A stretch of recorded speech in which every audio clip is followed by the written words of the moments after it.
Now, the last thing we're going to talk about is dashas, and I'm pretty much at the end of my rope here, folks. But just so those of you can watch, this is just the last little bit. Everything we've discussed comes into play when we discuss the dashas, the final puzzle piece of what Vedic astrology offers the West, which the West has no idea about. It's an internally unfolding clock that's been ticking theoretically since before we incarnated. It has to do with ripening, the karmas that are ripening through us. And we are all running a dasha right now. At present, I am running my Venus Mahadasha. It's a 20-year period. It's a very long period.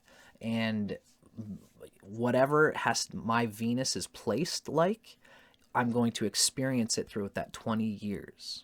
This is just a special thing that Vedic astrology has discovered through its rishis that it's passed down.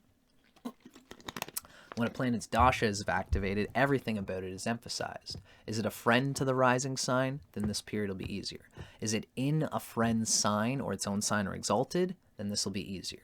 Is it in a friendly navamsha? And is its position in the Vargas mostly favorable? Like, is it mostly in friendly signs throughout all the Vargas?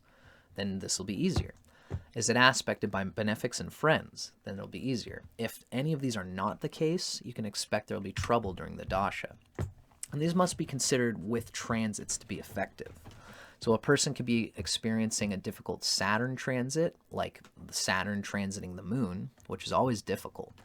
And if you're in the dasha of a planet that is well aspected and supported, then you'll be at a peaceful place while this Saturn transit is happening. And that can be a nice way of diffusing the pain that we're experiencing. And as astrologers, we can help the psyche of our clients by reaffirming these things.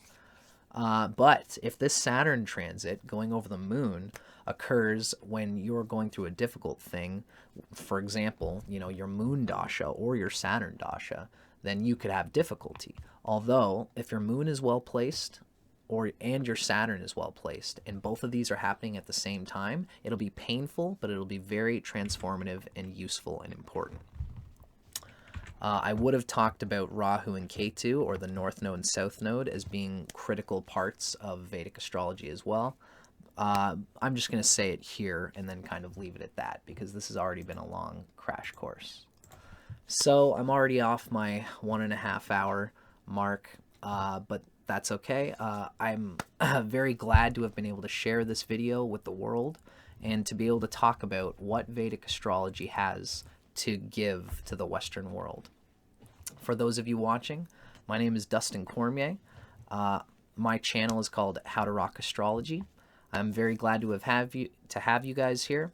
Feel free to join me in today's time where the internet age has made all the cross-cultural opinions and originating sources of astrology come together, and there's a melting pot going on, and we're all in this together trying to figure out what's useful and what's not.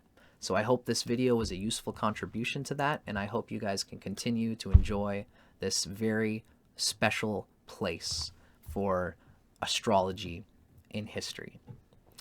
Thanks for watching, folks, and I hope to see you again.